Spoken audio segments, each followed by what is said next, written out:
Alright guys, it's Jacob here, and this is going to be the first video on my new channel about firearms. So I'm going to set the tone.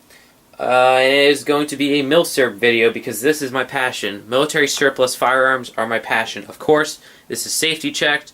I would not start a video with an unsafety checked firearm. That's just how I am. I'm not stupid. Alright, so I don't need in the comments people saying that, because that just annoys me. So, for the record, safety checked. Anyway, yes, I do have ammo here, but again, besides the point. Let's get into this.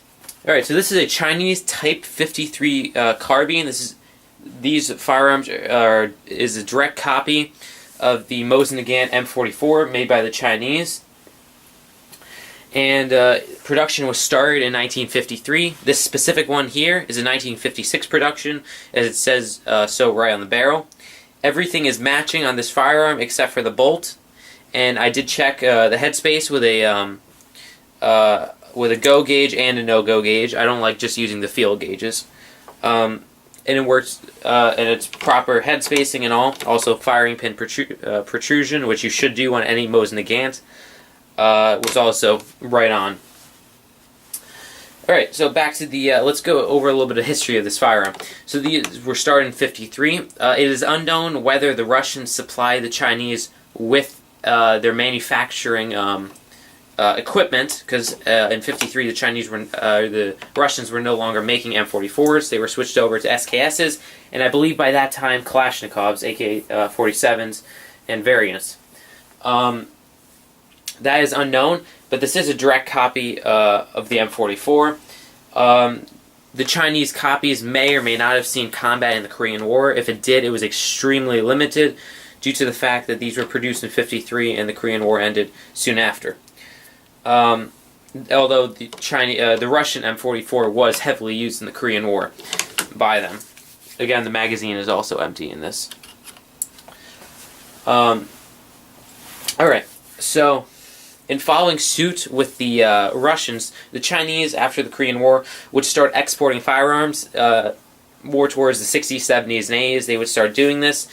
I believe in 58 or 59 or 56, I'm not sure, one of those years they started producing an SKS copy, and that would become their service rifle. Later, of course, they would get a Kalashnikov variant. But when they started to export firearms, they did not want to export their SKSs, so they started to export this. These would go to places in Africa, in different areas of the world. I'm unsure specifically. All I know is Africa was one of the places that they were. Alright, now to this specific firearm.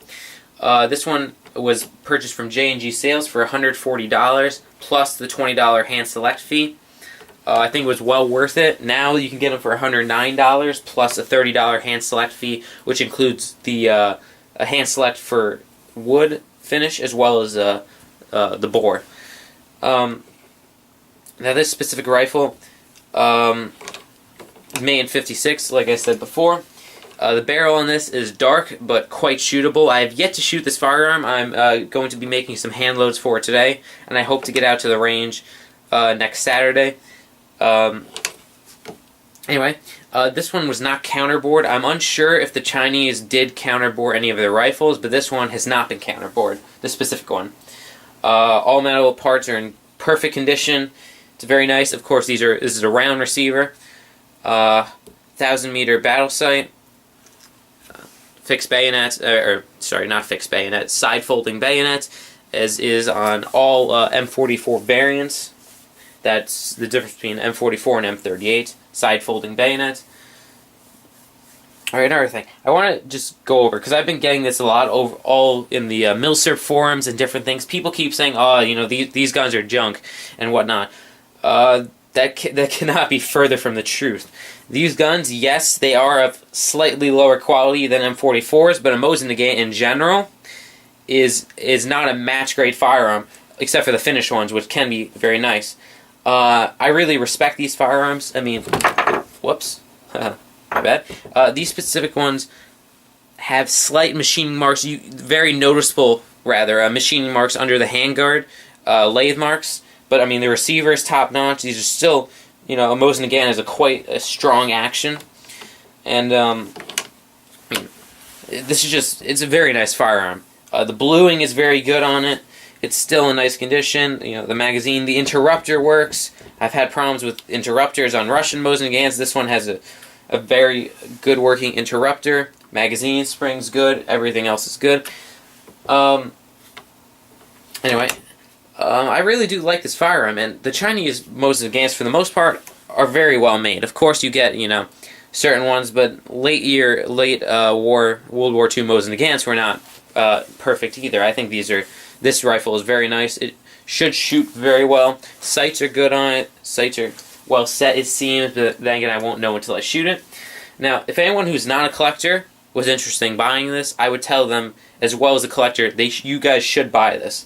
For $109, you cannot go wrong. Get the hand select fee. You'll get a nice bore. I mean, the wood, J&G Sales does not have much to pick from. You know, and most of them are quite beat up.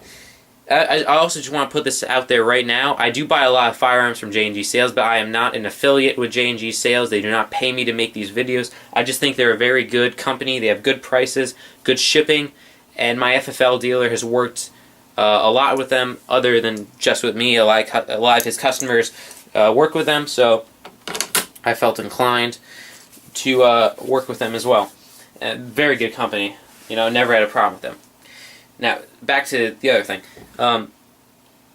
If someone who's, say, a hunter wanted to buy this would make a great hog hunting gun because of the short length. You know, I don't know, you're not going to need a bayonet for hog hunting. I don't know, you might. That's besides the point. But it's a good, the 7.62x54 is a good, powerful cartridge, and you should not have any problems, you know, putting down a hog. Then again, I don't hunt, so I don't know for sure. But just in my mind, the short barrel, lightweight, you can drag this around with you in the bush with a nice sling on it. Anyway, so for the cost, you have to. Any collector would need to add this to their collection. Again, keep safety check. Sorry, I'm fiddling with the bolt. I usually do that. Anyway, but any collector would have to add this firearm to their collection. It's a nice firearm for under $150. You can get a pretty nice condition one, and you really cannot go wrong with this firearm. Then again, I say for the price, this should be a good shooter. I'm going to be making hand loads. I'm not going to be making a video of me making the hand loads, but I'll do a quick overview of my hand loads.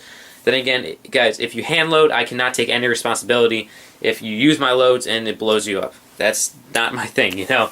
If your ignorance making bad loads, not to insult you, but that's not my problem. I cannot be held responsible. You guys have to use your own discretion when making hand loads. And then again, you know, never go with max loads as your starting load. I'm using the Hornady 8th edition. I'm going to start from the beginning, light load. A cartridge like this, I feel comfortable going up a half to 1 grain at a time until I get a nice shooting load, staying at least half a grain below maximum, because that's just the way I am. And I'm going to use H4895 because I have a lot of that, and I need to save my IMR 4895 for my M2 ball loads for my M1, because it's hard to find IMR 4895 right now. Anyway, so back to this rifle. You guys, you have to buy this.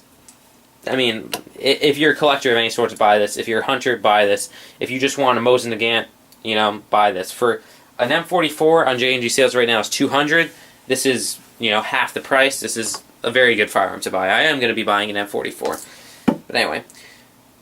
Alright, so I think that's it. I think I've been blabbing on about some stuff off topic too much. And again, this is a very nice firearm. That's really all I can say about it. I mean, I will make a range results video with the hand loads, as well as I'm not going to be using this. I have some Preview Partisan that is non-steel core bullets, and I'll be using that. Whoops. Yeah, there it goes. Anyway, alright. So, I guess it's time to end this video. This is Jacob, J-Rap Woodworking, also known as Milsurp Dude, but that's over. So, anyway, I'll be seeing you guys.